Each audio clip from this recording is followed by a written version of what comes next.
Agradecemos al Señor estar aquí con ustedes. Ya hemos tenido el privilegio que ustedes nos han concedido como iglesia en otras ocasiones de predicar la palabra. Y para nosotros es un grato placer y un alto honor el poder hacerlo. Agradezco al pastor Luis, al pastor Nadar la invitación y a los oficiales de la iglesia que nos tuvieran la consideración de invitarnos para compartir con ustedes en esta conferencia. Gracias por sus oraciones. Tengo unos 10 días bastante agitados. La situación de mi esposa hizo una crisis la semana pasada, en la madrugada. Tuvimos mucho en médico, en la Romana, y esta es la tercera ocasión que estoy en esta semana en Santo Domingo, ahora en Baní. Ha sido un día muy tempestuoso, muy agitado, ¿verdad? Pero su gracia es mayor. Su gracia es mayor y estamos aquí para compartir con ustedes, disfrutar con ustedes este tiempo de retirarnos un poco de los afanes y los vaivenes de la vida y podernos concentrar y centrar en tiempo tan especial, tan necesario. Esto es un refrigerio. El pueblo de Dios, cuando se aparta y dejamos afanes y quehaceres y venimos para tener común unión y además de esto principalmente exponernos a la exposición de la palabra de Dios y recibir su consejo. Como ustedes pueden ver en sus lados, en las pantallas laterales, vamos a tratar el tema del creyente y su relación con su Padre Celestial. Estamos viviendo tiempos tempestuosos y difíciles. La barquilla de nuestras almas son azotadas muy frecuentemente con airadas tempestades. Como le dije, por ejemplo, en nuestro caso, en estos últimos 10 días, y yo diría en estos últimos 2 años, ¿verdad? El Señor ha permitido una serie de eventos donde su amor nos ha estado disciplinando a mi esposa y a mí fuertemente, disciplinándonos, corrigiéndonos en su amor y llevándonos a esa transformación a la imagen de Cristo en nuestras vidas. No es fácil, es difícil. Nuestras debilidades, nuestro propio corazón tan extraviado, tan terco, tan necio. Pero como dije, su gracia es mayor. Lo que queremos en esta serie de predicación es entender cuál es la relación que la Biblia establece de nosotros los creyentes como hijos de Dios y Dios como nuestro Padre. Bueno, pastor, la doctrina de la paternidad de Dios es una doctrina bien sencilla. En realidad yo no creo que eso requiera un tema de conferencia y no creo que requiera muchas explicaciones, eso no es muy teológico. La prima Juanina y Paulina son las que mayormente nos hablan de esa paternidad de Dios. Bueno, yo creo que si lo vemos así, estamos siendo muy simplistas a la hora de determinar cómo es ese Dios en la salvación estableció esa relación única, exclusiva, bendita, que sobrepuja en gran manera cualquier otro tipo de vínculo o relación que la Biblia establece de Dios con nosotros. Nosotros podemos pensar de Dios sobre nosotros como creador. Podemos pensar de Él como nuestro juez. Podemos pensar de Él como nuestro Señor. Podemos pensar de Él como nuestro Salvador. Pudiéramos pensar muchas formas de relacionarnos o vincularnos con Dios. Pero yo pienso que el hecho de que la Biblia nos dejara aclarado, reafirmado y establecido el hecho glorioso y cierto de que Dios nos adoptó en Cristo, de que Dios nos puso en una posición en el cual es nuestro Padre, el hecho de que Él nos haya engendrado y nos haya hecho nacer de Él, es un hecho sin igual, sin par, trascendental, capital y es sencillamente glorioso. El creyente que no logra entender esa relación del creyente con su Padre y esa paternidad responsable de Dios ejercida en nuestras vidas, se está perdiendo gran parte de lo que es la gracia de Dios.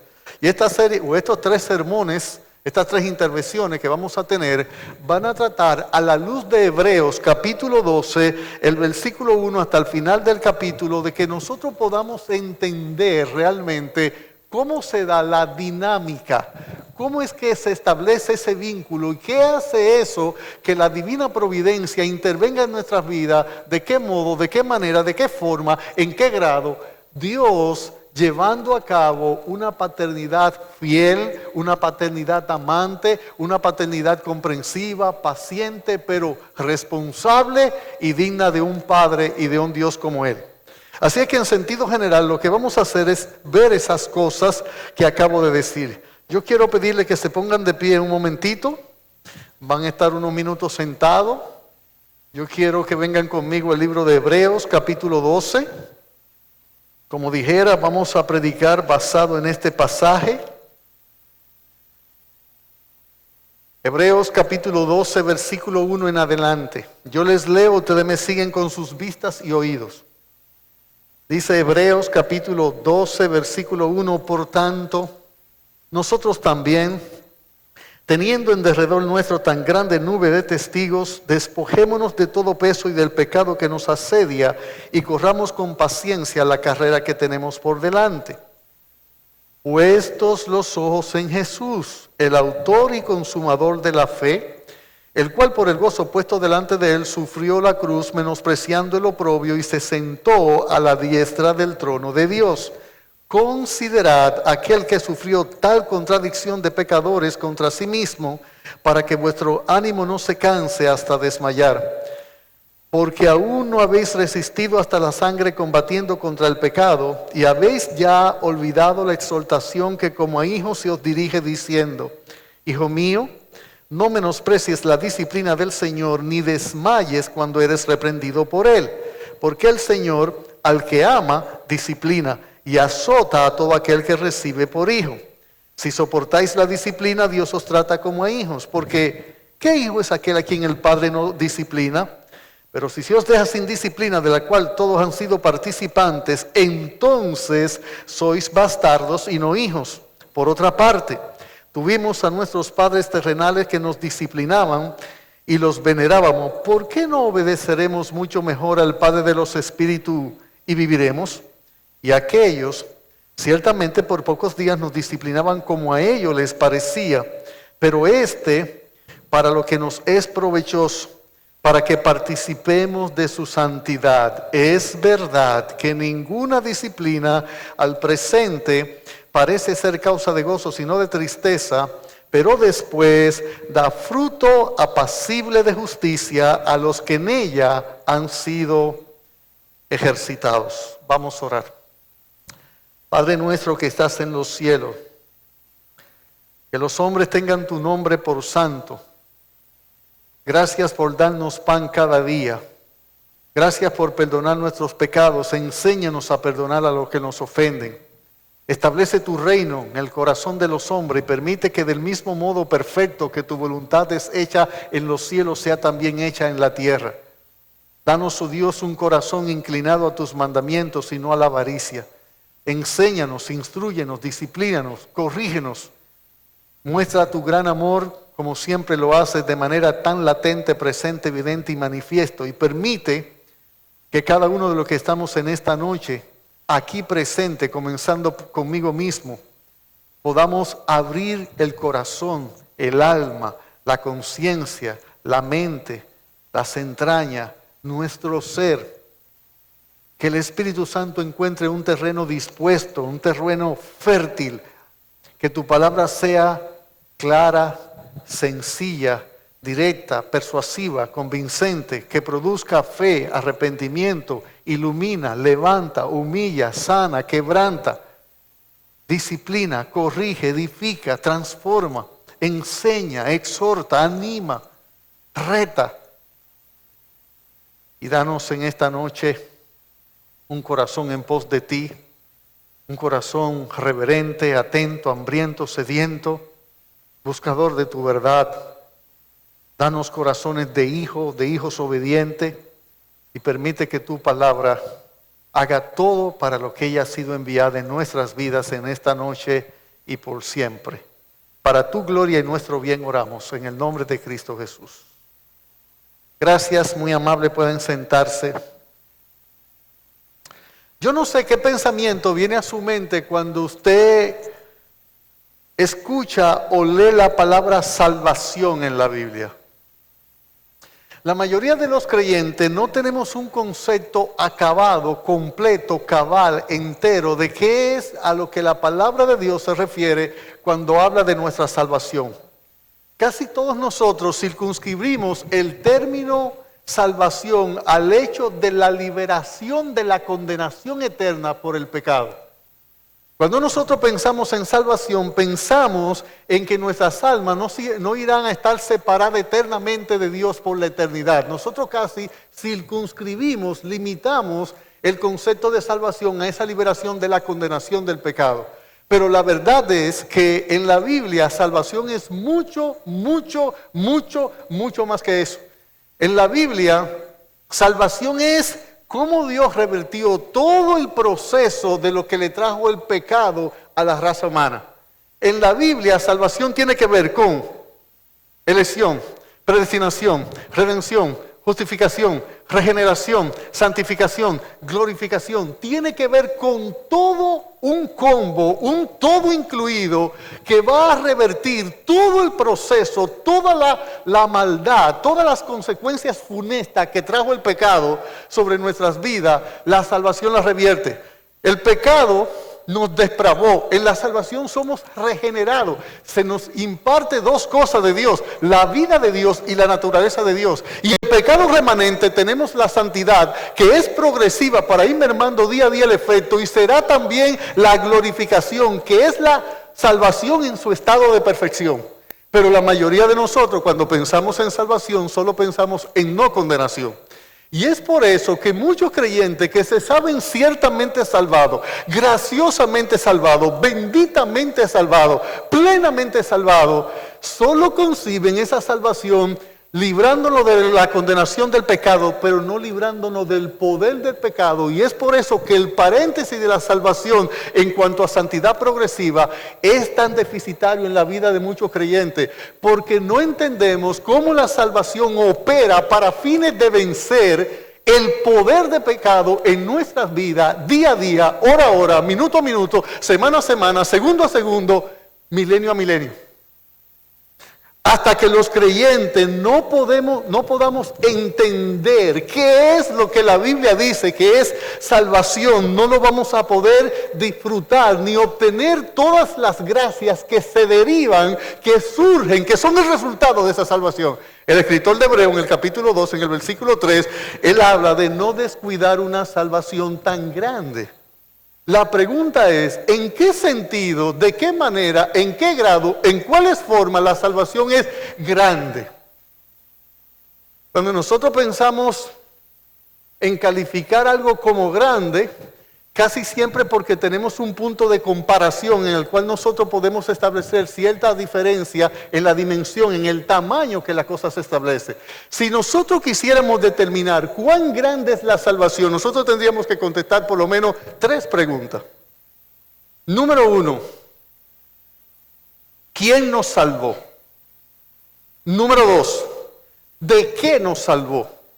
Y número 3, ¿a quiénes salvó? Si usted contesta ese quién, a quién y de qué, usted puede entender, por lo menos tener una idea de la grandeza de la salvación. Si usted se pone a pensar, por ejemplo, ¿a quiénes salvó el Señor? A pecadores. ¿Y qué significa que Él salvó a pecadores? Significa que gente que ama lo que Él odia y odia lo que Él ama. Significa gente que en su naturaleza, en su esencia, en su corazón, en su alma, en sus entrañas, en su conciencia, en sus afectos, en sus quereres, es opuesto a Dios. Significa que el Señor escogió lo menos digno, lo más vil. Mire, si yo hubiera sido Dios, a lo mejor ninguno de ustedes fueran salvos, ni yo tampoco. Porque yo no lo hubiera escogido a ustedes. Yo hubiera hecho como Hitler, buscar una raza especial, superdotada. Pero no. ¿Sabe a quiénes salvó? Ni siquiera socorrió a los ángeles. La salvación no es para los ángeles. Fue para la raza caída de Adán, para los pecadores, para gente extraviada, con conciencia cauterizada, afectos extraviados, mente enceguecida y voluntad esclavizada. Si nosotros podemos entender quiénes hemos sido el objeto de la salvación, debemos saber que realmente la salvación es un hecho portentoso, sin igual, sin par, maravilloso, glorioso y bendito. Cuando usted piensa a quiénes Él salvó, no salvó a gente que Él puede decir, bueno, es que esta gente es noble, es que esta gente es buena, es que esta gente tiene dominio propio, mansedumbre, templanza, esta gente tiene un algo que hace que la voluntad de Dios se vea inclinada, motivada o estimulada a pensar en salvarnos a nosotros. No, es exactamente al revés. Los amaré y los amaré de pura gracia. Ahora, piense, ¿quién nos salvó? No fue Gabriel, no fue Miguel, no fue un ángel, no fue un arcángel, no fue un querubín, no fue un serafín, no fue un gran hombre superior a todos los demás, un hombre con virtudes y cualidades extraordinarias, maravillosas, sin igual, sin par, un hombre como no hay otro en la faz de la tierra. No, fue el Hijo de Dios, y Dios el Hijo. Yo mismo iré, dice Isaías, y lo salvaré. Es que Dios se humanó, es que Dios mismo, Jesucristo, el cual es superior a los ángeles, el cual es superior a Moisés, a Aarón, al sacrificio, al tabernáculo. Él es maravilloso, es sobre todo, por todo y en todo. Todas las cosas por Él fueron hechas, y sin Él nada de lo que fue hecho. Él es la causa de que el universo siga su curso. Él es quien sustenta. Él es la gloria de Dios manifestada, encarnada. Él es la imagen del Dios invisible, pero Él es Dios, el Hijo, y Él es el Hijo de Dios. Estamos hablando de que no fue un ser escogido sobre toda la raza humana, en todo lo tiempo, en toda época, en todo lugar. No. Los hechos son grandes dependiendo de quién los ejecute.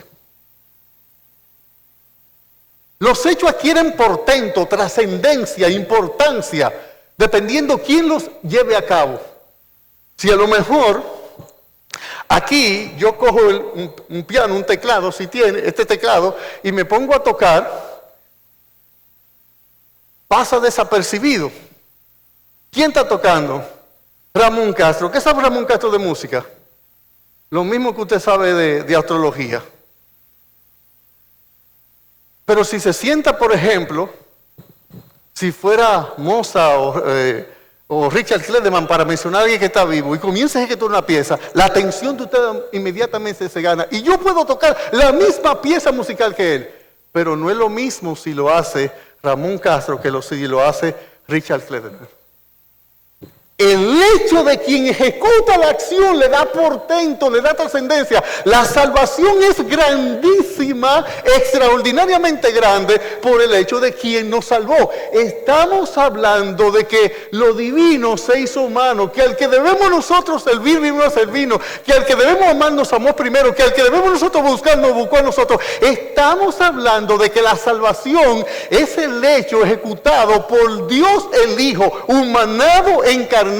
Los ángeles lo vieron, los ángeles lo testificaron. Estamos hablando de que es un hecho sin igual, sin par. Y dentro de las grandes obras que nosotros podemos ver de Dios, no hay nada que supere en portento a la salvación. La salvación supera a la creación por mucho.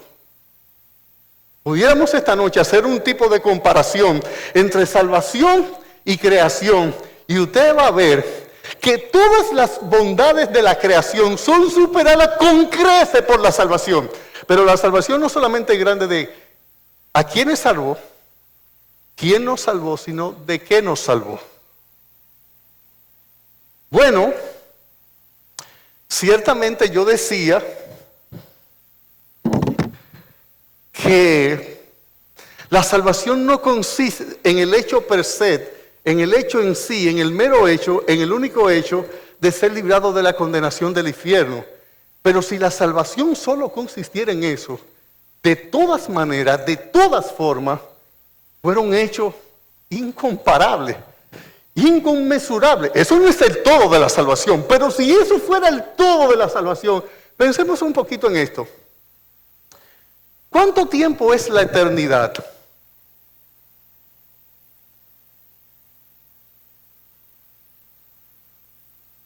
¿10,000 trillones de años? No, eso no es la eternidad.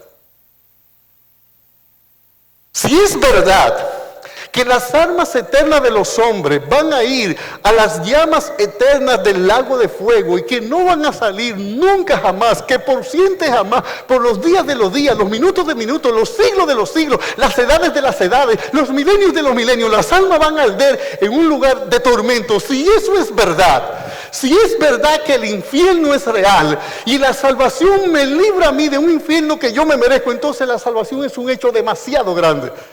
Y si es verdad que esa condenación es eterna, ¿cuándo van a dejar de sufrir las almas condenadas? Usted sabe, estas son una de las verdades que me hacen volverme a mí casi testigo de Jehová.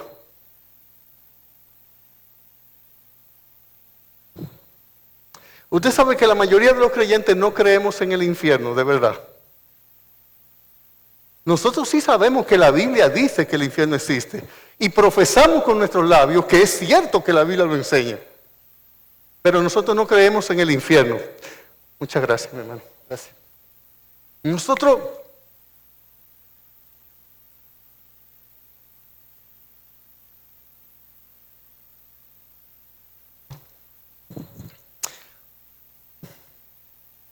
las creencias cambian las conductas. Dime cómo tú te comportas y yo te voy a decir lo que tú crees. Si es verdad que parte de la salvación consiste en la liberación de las llamas eternas del infierno en un alma que oyendo estas palabras de los labios de Dios le dirá: apartaos de mí, maldito, al fuego eterno.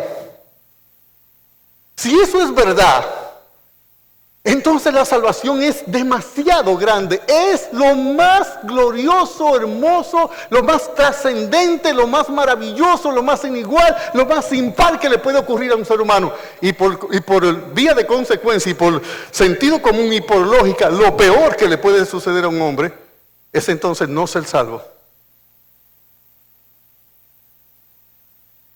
La salvación es liberar un alma de condenación eterna.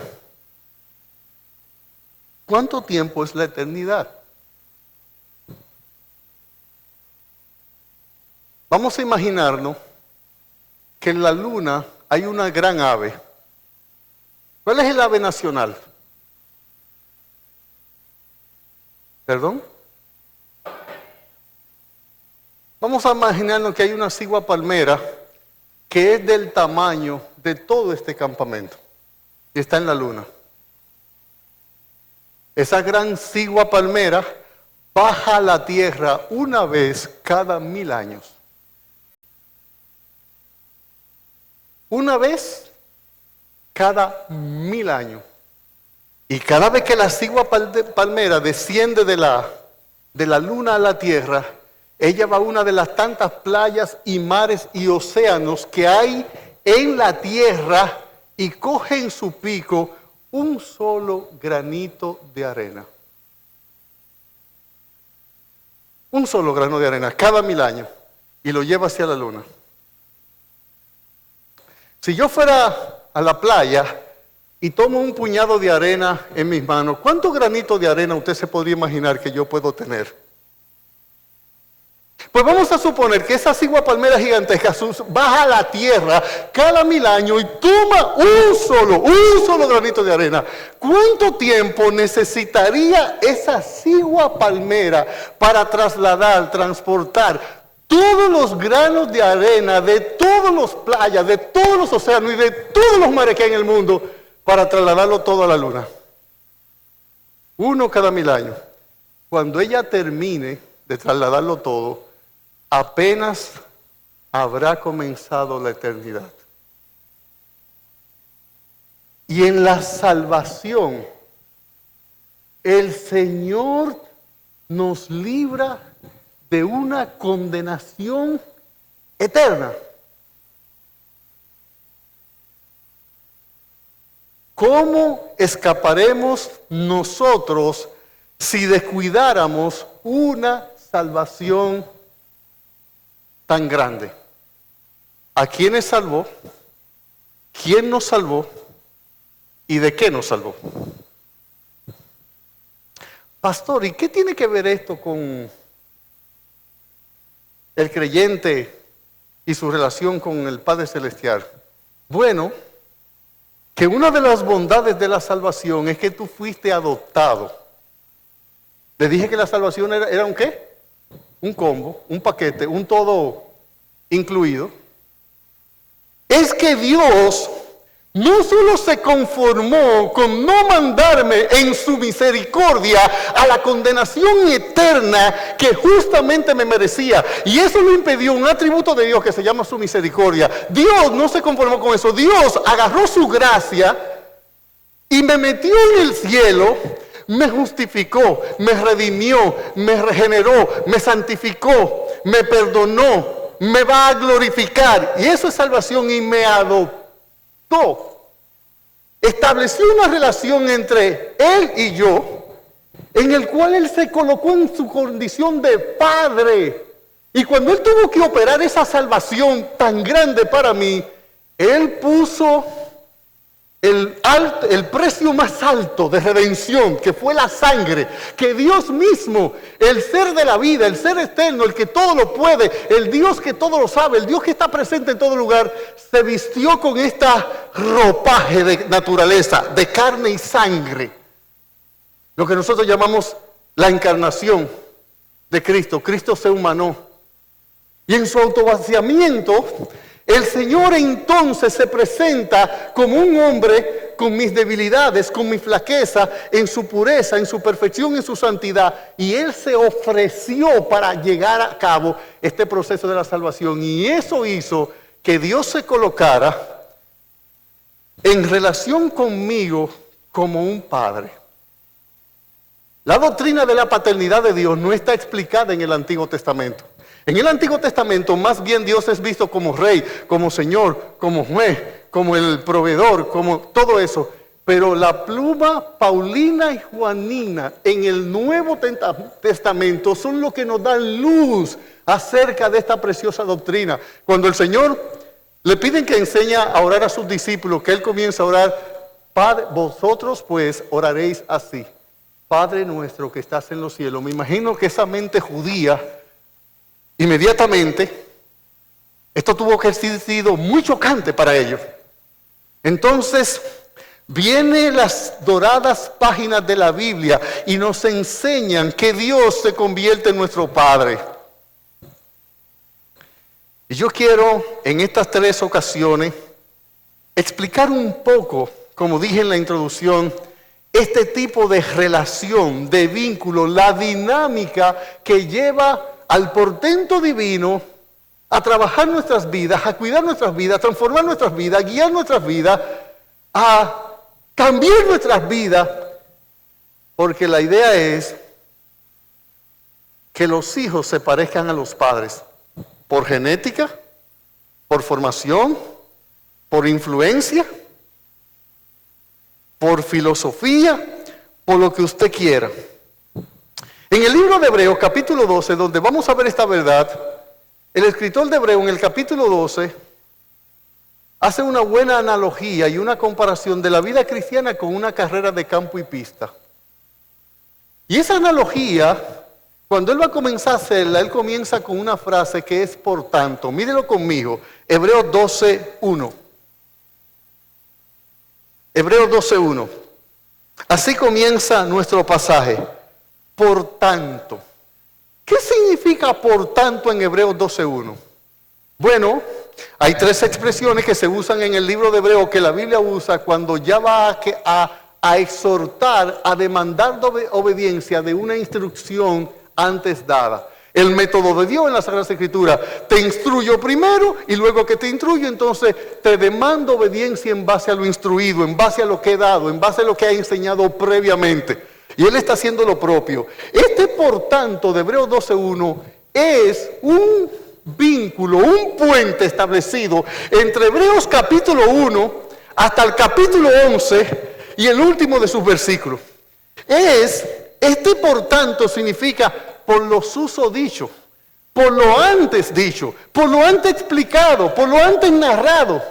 por lo antes enseñado, por lo antes instruido, por lo antes exhortado. Por tanto, por tanto me liga muy directamente al capítulo 11, que es el contexto inmediato anterior, pero liga a todo el capítulo, a todo el libro. ¿Por qué? ¿Cuál es el contexto histórico del libro de Hebreo?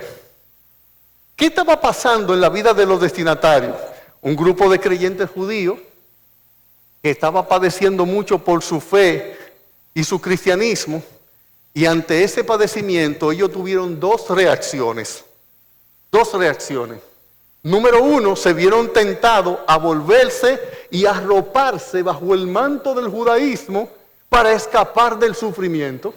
Porque cada vez que la mano de Dios trae disciplina que viene en versión sufrimiento en nuestras vidas, nosotros vamos a tener una reacción, no importa cuál fuere, va a haber una reacción. Esta gente dijeron, bueno, no estamos negando nuestra fe en un sentido, estamos volviendo a nuestras creencias, al Antiguo Testamento, a Moisés, al Decálogo, a las leyes, a los preceptos, a los mandamientos, a los requerimientos de Dios. Por tanto, no nos estamos alejando en un sentido totalmente. U otros dijeron, no, vamos a dejar esta fe. Y por eso usted tiene un texto como Hebreos capítulo 10, versículo 38 y versículo 39, donde el escritor le dice a ellos, dice el verso 37, porque un poquito y el que ha de venir vendrá y no tardará, mas el que justo por la fe vivirá, y si retrocediere, no agradará mi alma. Pero nosotros no somos de los que retroceden para perdición, sino de los que tienen fe para preservación del alma. Las dos reacciones, entre otras, fue, vamos a ocultarnos bajo el manto del legalismo y así para la persecución, o dejemos esta fe. El escritor de Hebreo reacciona ante esa tendencia incorrecta de la disciplina de Dios en sus vidas y le dice, y comienza a darle una serie de advertencias. A llamar la atención de ellos, a parar la actitud, a hacerlos reflexionar. Y él les habla del cuidado que ellos deben tener en varios textos. Mire conmigo Hebreos 2:1. ¿Cuáles son las advertencias más trascendentes que le hace el escritor de Hebreo a estos creyentes? Le dice en 2:1 que debemos nosotros prestar atención a las cosas que hemos oído, no sea que nos deslicemos. Les advierte, tengan cuidado, se pueden deslizar. Pero él en el 2:3 le dice que tengan cuidado no solo de deslizarse, sino lo que explicamos ahorita, que nosotros podemos descuidar. Ya es de deslizar a descuidar. Pero si usted ve en Hebreos capítulo 3, versículo 8, le dicen, tengan cuidado de no solo deslizarse, descuidarse, sino también de endurecerse. Pero luego, en el 3:12, le hace otra advertencia y le dicen, tengan cuidado de no apartarse. Usted ve el orden progresivo de las advertencias. Usted lo puede seguir. Es que no te deslice, no te descuide, no te endurezca, no te aparte. Y en el 4:14 dice, tienes que tener cuidado, debes retener, debes mantener lo que has recibido. Y nos habla de no desmayar, nos habla también del cuidado de no amargarnos. Por causa del tiempo, esto tiene mucho contenido, mucha verdad que hay ahí, pero el escritor reacciona advirtiendo, trayéndole, considerando a sus mentes, a sus corazones. Lo segundo que hace el escritor de Hebreo es hacer una comparación en todo el libro de Cristo con los ángeles, de Cristo con Aarón, de Cristo con Moisés, de Cristo con el sacrificio, de Cristo con el tabernáculo, de Cristo con la sangre de los animales. Y le muestra en todo el libro cómo Cristo es superior. Y la pregunta, ¿qué dice el más común de los sentidos, el sentido común? ¿Qué dice? Que si yo tengo lo mejor, ¿cómo yo voy a querer ir de lo mejor para lo bueno?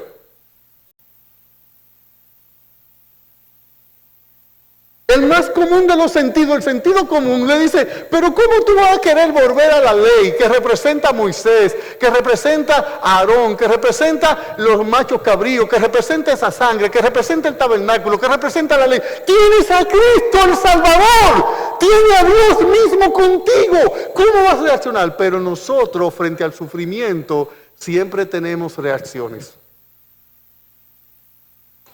Lamentablemente, la mayoría de nosotros no reaccionamos en la manera correcta cuando Dios trae su disciplina a modo de azotes.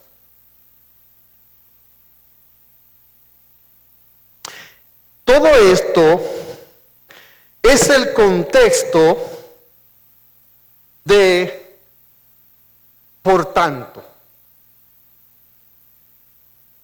Él comienza Hebreos 12:1 con el por tanto para mostrarnos a nosotros las verdades que va a comenzar a enseñar en el capítulo 12. Y ese Hebreos capítulo 11 lo que hace es darle una gran lista de ejemplos de creyentes a los cuales Dios en su amor como Padre trajo sufrimiento y cómo ellos reaccionaron en fe.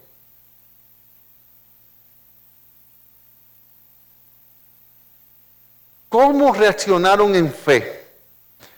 Y los llama testigo. ¿Usted sabe cuál es la diferencia entre un testigo y un fan, o un fanático, o un espectador?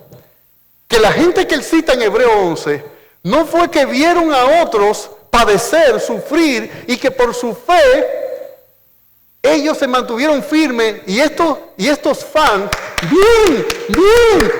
No. La gente que cita Hebreo 11 son gente que ellos vivieron, ellos padecieron, ellos confiaron, ellos persistieron, ellos fueron valientes, ellos fueron obedientes, ellos se portaron como es digno de una hija de Dios y de un hijo de Dios. Y ante los sufrimientos que el Padre trae en su disciplina, no nos alejamos, no nos desanimamos, no nos descorazonamos, no nos retiramos, no nos acobardamos, continuamos, permanecemos, avanzamos, seguimos, persistimos.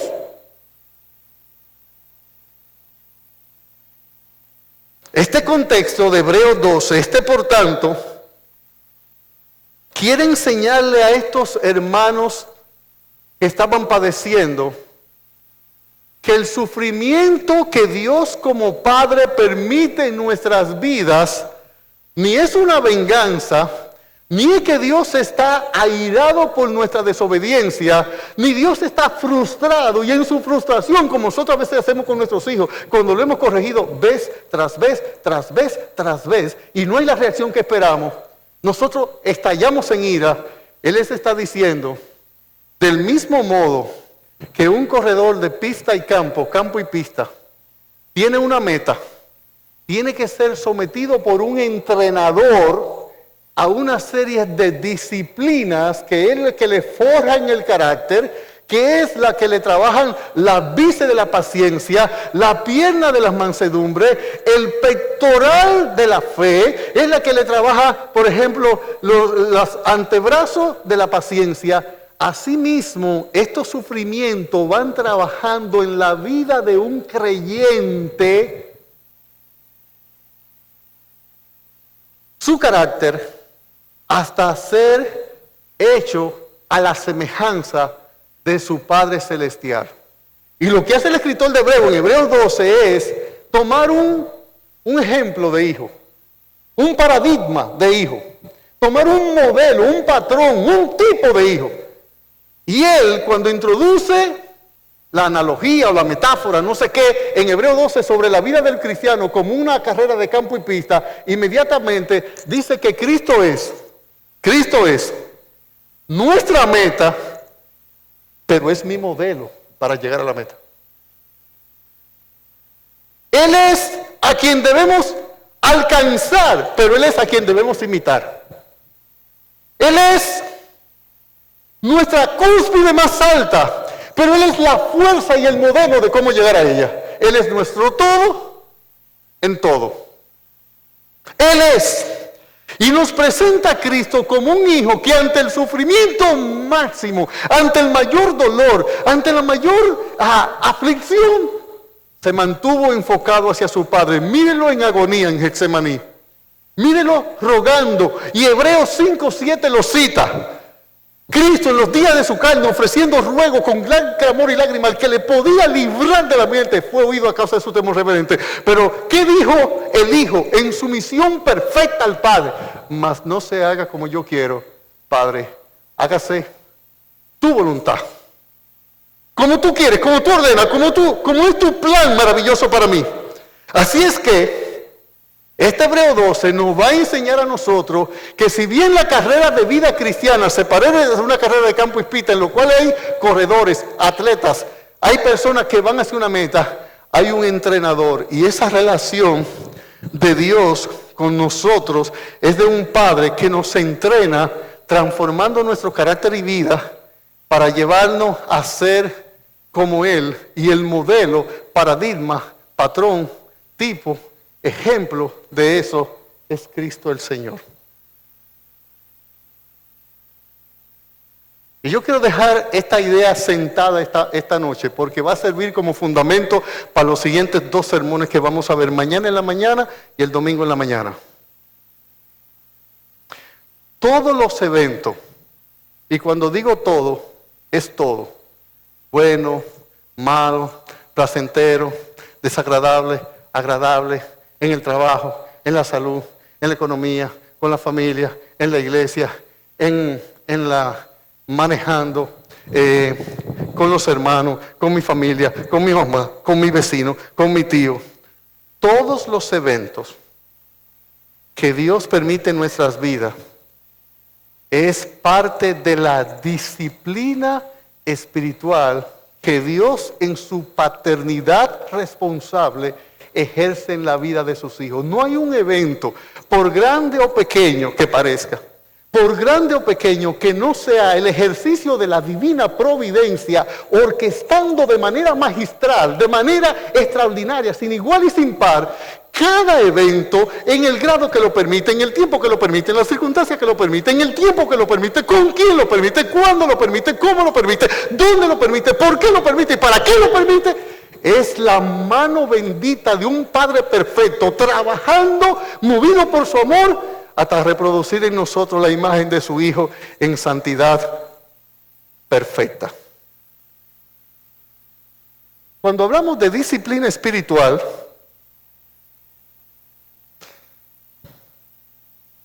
estamos diciendo lo siguiente. ¿Qué es la disciplina espiritual?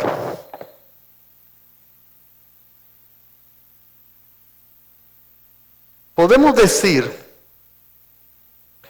que la disciplina espiritual es el proceso de transformación espiritual que Dios, movido por su amor, lleva a cabo en la vida de sus hijos para perfeccionarlos en santidad por medio de su palabra y la circunstancia que su divina providencia permite en nuestras vidas.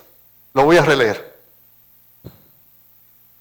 La disciplina espiritual es el proceso de transformación espiritual que Dios, movido por su amor, lleva a cabo en la vida de sus hijos para perfeccionarnos en santidad por medio de su palabra y la circunstancia que su divina providencia permite en nuestras vidas. Y yo quiero desmontar por completo una falsa idea que los creyentes tenemos acerca de la palabra disciplina. Cuando tú escuchas la palabra disciplina, ¿cuáles imágenes mentales se evocan en tu ser? Castigo. ¿Lo hiciste mal? Toma la consecuencia. Nosotros podemos pensar en 4 imágenes mentales ahora mismo. Disciplina. Una maestra poniéndole una tarea a un muchacho porque no se está tranquilo, me distrae a los demás, déjame ponerle mucho trabajo, mucha tarea. Un par de padres dando una pela a un muchacho que no hay manera de que entienda lo que nosotros decimos. Un jefe militar dándole una orden, una imposición a un militar inferior. O un entrenador deportivo sometiendo a una serie de ejercicios a un deportista. Pero mayormente nosotros concebimos la palabra disciplina como castigo. Nosotros pensamos siempre, cuando se nos está hablando de disciplinarnos, de que hice algo malo y me están cobrando lo que hice. Y cuando Dios te bendice, te da más dinero del que tú necesitas, te está disciplinando. Cuando Dios te quita, te está disciplinando. Cuando Dios te da gozo, te está disciplinando. Y cuando te trae tristeza, te está disciplinando. No hay un evento de la naturaleza que sea, en el momento que sea, con quien sea, para lo que sea y por lo que sea, que no esté Dios trabajando alguna de las virtudes cristianas que Él quiere infundir en nuestro carácter. Y piensa en esto, en el fruto del Espíritu. En esas virtudes ahí. Cada evento que Dios permite en nuestra vida es disciplina. Lo que pasa es que, como yo le digo a los hermanos en la iglesia, Satanás tiene una versión antigua y una versión moderna, inclusive de tentarnos. A Job, él le dijo a Dios, quítale todo lo que tiene para ver si no te maldice en tu presencia. Y a Cristo le dijo, todo esto te daré si postrado me adorare. A uno que le quite y a otro le doy. No hay un evento. Estas enseñanzas, la relación del creyente con su Padre Celestial, intentarán establecer por las Escrituras que todo y completamente todo, enteramente todo, plenamente todo, cabalmente todo, perfectamente todo lo que Dios permite en mi vida aquí, Él me lo prepara para el bien de mí. Que hay un propósito que sobrepuja, que sobrepasa, que va más allá de estas debilidades que me caracterizan a mí, que lo caracterizan a usted. Que Dios está amantemente, compasivamente, misericordiosamente, tiernamente trabajando en cada evento, aún en cosas que nos quita, en cosas que nos da. No importa que puedan ser dulces o amargas, que puedan ser crueles o que puedan ser llenas de bondades. Cada evento está la divina providencia orquestando de manera maravillosa ese plan de un Padre eterna, bendita y perfectamente responsable, y que cada evento Él lo controla, Él lo dirige, Él lo planifica, Él lo orquesta para llevarnos a su cúspide más alta y a su cumbre más elevada, que es que seamos semejantes a Cristo en todo. Ahora, déjeme terminar esta noche con esto. Hay dos reacciones negativas que son las más frecuentes que la mayoría de los creyentes tenemos frente a la disciplina de Dios como Padre. ¿Qué dice Hebreos 12:5?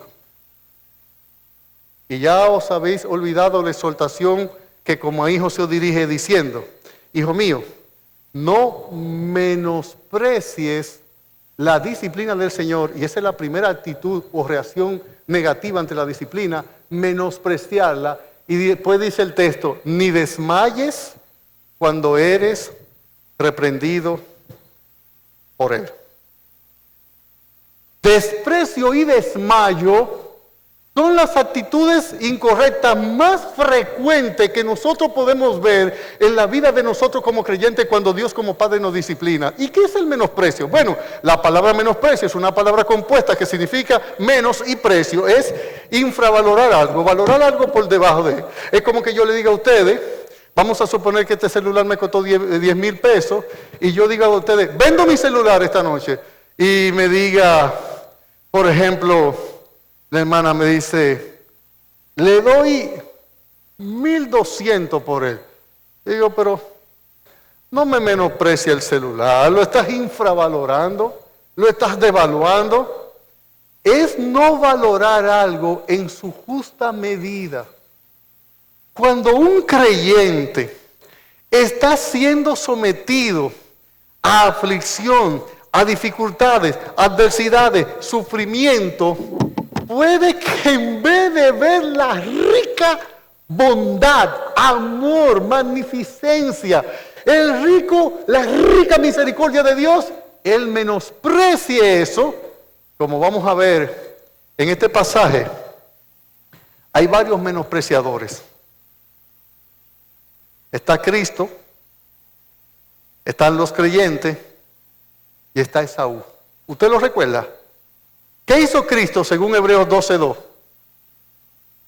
Puesto los ojos en Jesús y menospreció, ¿qué? Lo ve, ¿verdad? ¿Y qué dice Hebreos 12:5 a los creyentes? No menosprecie la disciplina del Señor.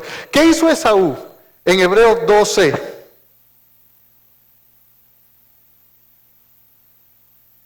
Usted ve cómo el pasaje va cogiendo sentido, lógico.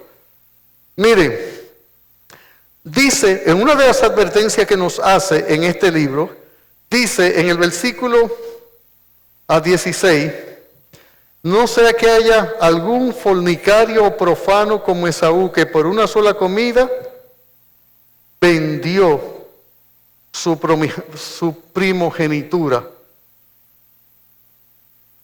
Esaú, la Biblia dice en el libro de Génesis literalmente, así menospreció Esaú su primogenitura. Aquí hay tres menospreciadores. Cristo menospreció el oprobio, la aflicción. Lo tuvo por poco, mirando al Padre, mirando al galardón, mirando la promesa por la fe, así como hicieron todos los que están descritos en Hebreo 11. Nosotros menospreciando, no valorando. Pastor, en términos prácticos, ¿qué es menospreciar la disciplina del Señor? El menosprecio aquí consiste en no apreciar la disciplina sometiéndote a ella en una actitud de obediencia. El tú fijar más la atención en el dolor que en el fruto que se devengará de ella. El tú volverte el que menosprecia se revela. Los dos extremos de la disciplina negativa, ¿sabe cuál es? O menospreciarla revelándome o desmayar frente a ella y descorazonarme.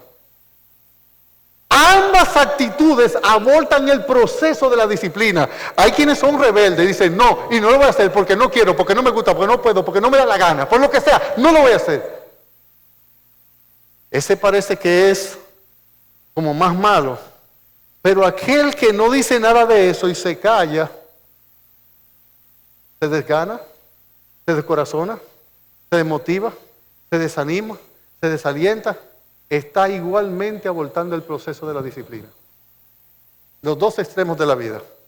Cuando la Biblia nos habla de corregir a nuestros hijos, casi siempre dice, mira, no lo consienta. Y después dice, pero no lo exaspere. Porque esos son los extremos de la vida. ¿Cuál es tu actitud cuando Dios en su bendito amor y bondad, persiguiendo un propósito eterno que se ha trazado de ti, para ti en Cristo, permite alguna aflicción? ¿Qué tú estás haciendo con el problema que el Señor está permitiendo en tu hogar en este momento? ¿Te quejas? Cuando se te da el principio bíblico, tú dices que es injusto. En tu trabajo, tú, cuando hay alguna circunstancia que te parece que no son correctas con relación a ti, ¿cuál es tu primera actitud? Es preguntarle, Señor, como un padre fiel, amante, que controla cada evento de mi vida, y que más que controlarlo, tú no eres un Dios atajando circunstancias para que no me creen dolor. No. Ese bendito concepto que tienen los evangélicos que hoy en día, que no sé qué de Biblia lo han sacado, como que Dios está bendiciendo a alguien cuando permite que todas las cosas le salgan bien. Yo no sé de qué Biblia lo ha sacado. Para evitar ese error está Hebreos 5:8. Para desmontar ese pensamiento de los escritores de este libro está Hebreos 5:8. Pastor, ¿qué dice Hebreos 5:8? Y dice, Cristo, aunque era hijo, por lo que padeció, aprendió la obediencia. Oye, a Cristo tuvieron que aprender, que pegarle el látigo para que obedeciera. No, Cristo tenía un corazón perfecto de obediencia. Y entonces, ¿cómo que aprendió la obediencia? ¿Sabe que ese texto me trastornó la mente a mí por mucho tiempo? Yo decía, pero ¿cómo es esto? Yo no entiendo esto. En Isaías 53 dice que por su conocimiento mi siervo justificará a muchos. Yo prediqué un sermón en nuestra iglesia una vez que se titulaba El extraño bisturí de Dios. Y lo que hice fue, de una manera muy alegórica, simbólica, pensar en Dios como un cirujano cardiovascular, Dios Padre. Y una clínica en el cielo, los cuales los paramédicos eran los arcángeles, serafines, querubines. Y decía en el sermón que ese día iban a operar del corazón a las 3J. Y cuando Gabriel le pregunta al Padre, ¿y quiénes son las 3J? Y él le dice, bueno, José, Job y Jesús.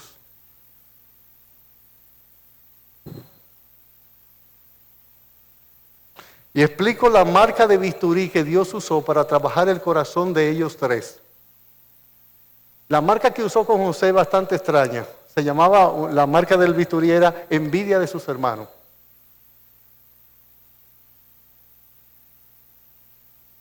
Pero donde no lo podían creer y se ruborizaban todos los ángeles al mismo tiempo, cuando el Padre decía que a Jesús había que operar el corazón, ellos alegaban justamente, correctamente, Él es perfecto, Él es perfectísimo, no hay nada que cambiar, no hay nada que quitar, no hay nada que poner. Y eso es ciertamente así, no hay nada que arreglar al corazón de Jesús. Sin embargo, humanándose, Él se convierte en nuestro gran, fiel y sumo sacerdote y sabe comprender nuestras debilidades. Y saber aquí no es algo que Cristo ignoraba, porque Él lo sabe todo. Está hablando de experimentar, de experiencia, de vivencia. Y de verdad que cuando usted tiene una vivencia en una área, le hace sensible en esa área al padecimiento de otro.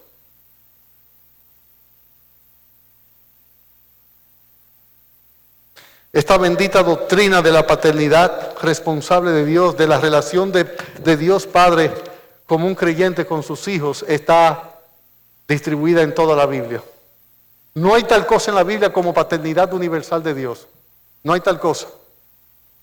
Son hijos de Dios, según Juan 1:12, a los que creen en su nombre, a los que les recibieron. Aquellos que son engendrados de Dios, no es de carne, no es de sangre, no es de voluntad de varón. No se logra, no se impone, no se hereda.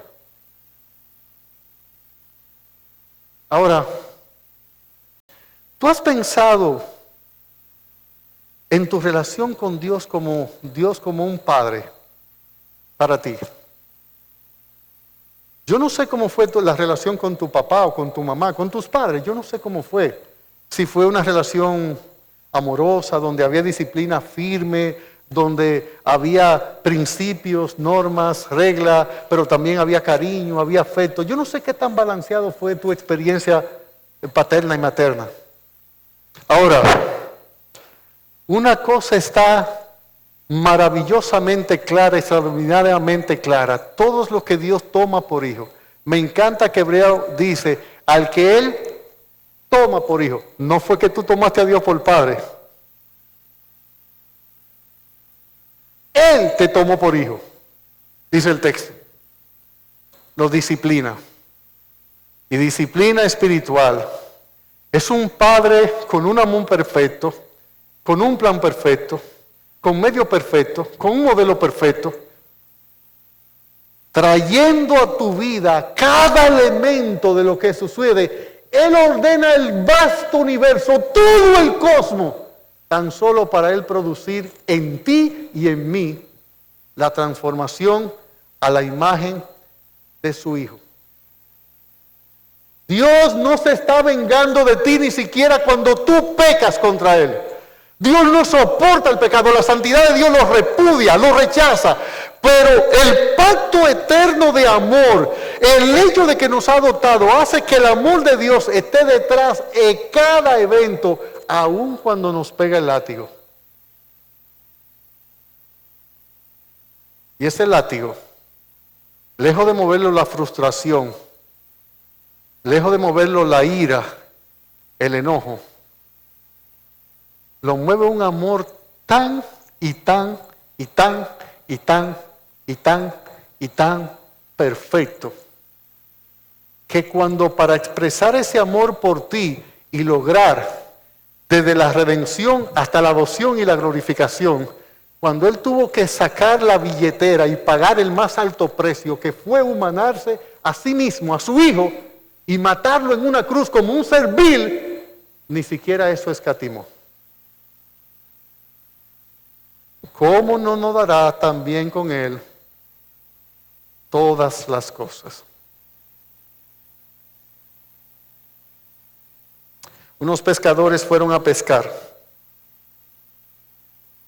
Cuando estaban en alta mar, la brújula se dañó, se perdieron, un poco de viento los llevó en otra dirección. Tenían varios días sin poder regresar. Se había agotado el agua, se había agotado la comida, las posibilidades de vida eran muy pocas. Ya es como el día 15 de estar extraviados en el mar. Una noche, a una familia de uno de los pescadores que estaba extraviado, cuya casa estaba cerca de la playa, se incendió. Cuando todos los vecinos intentaron ayudar a extinguir, apagar, mitigar el fuego, no se pudo, se quemó todo. Esas luces de la llama de la casa guiaron los pescadores para regresar a la casa. Cuando ellos por fin llegaron, ya todo lo daban por muerto. Todo el mundo fue, las esposas, los hijos de los pescadores, a abrazarlo, contentos, llorando de felicidad.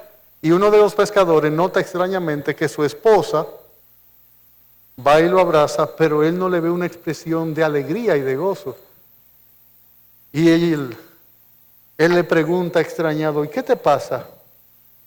¿Tú no estás contento de verme regresar con vida? Ella dice, completamente contento, muy contenta, pero te tengo una mala noticia. Y él dice, ¿qué pasó? Nuestra casa se quemó. Y no pudimos salvar absolutamente nada. Él se sonrió y dijo, porque se quemó la casa, estamos aquí. Es verdad que los métodos de Dios son a veces, nos resultan irracionales, incomprensibles, pero nunca le atribuya desamor o despropósito a Dios. Nunca, nunca, nunca, nunca, en nada, no importa el evento que sea. Un niño estaba jugando en el patio con su hermanita, tropezó, se cayó y un pequeño trozo de madera, una figa, se introdujo en el oído. Él comenzó a llorar, la hermanita fue pronto a buscar al papá y él lloraba, decía, papi me duele, papi me duele, papi me duele. El papá pronto lo cogió, lo llevó al médico, el médico llegó, chequeó el oído y cuando el médico intentaba acercarse, ver el oído interno, no podía porque el niño, pero el médico logró ver que había un objeto punzante que estaba a punto de dañar el oído interno. Él dejó al niño un momento y le dijo al papá, yo le quiero decir algo, necesito su atención. Necesito su atención.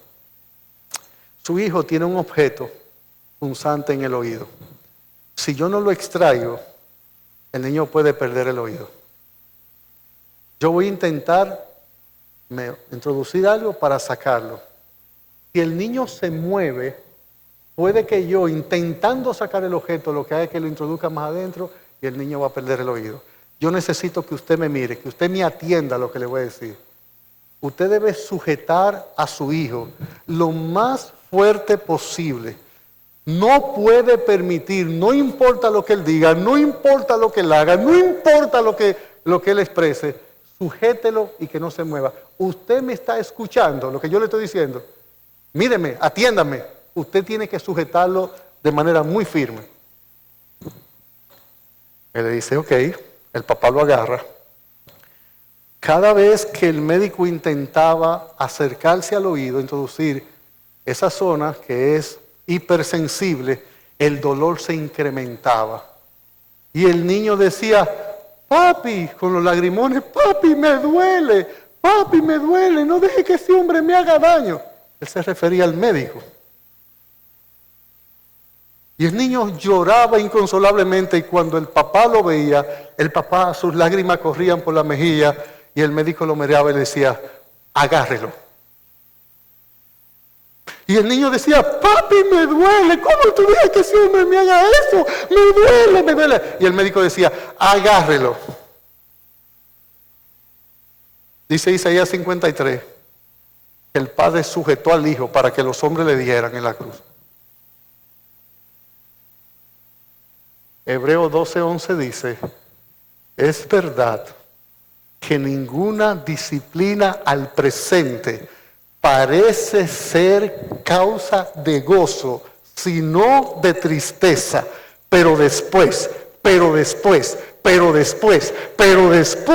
da fruto apacible de justicia a los que en ella han sido.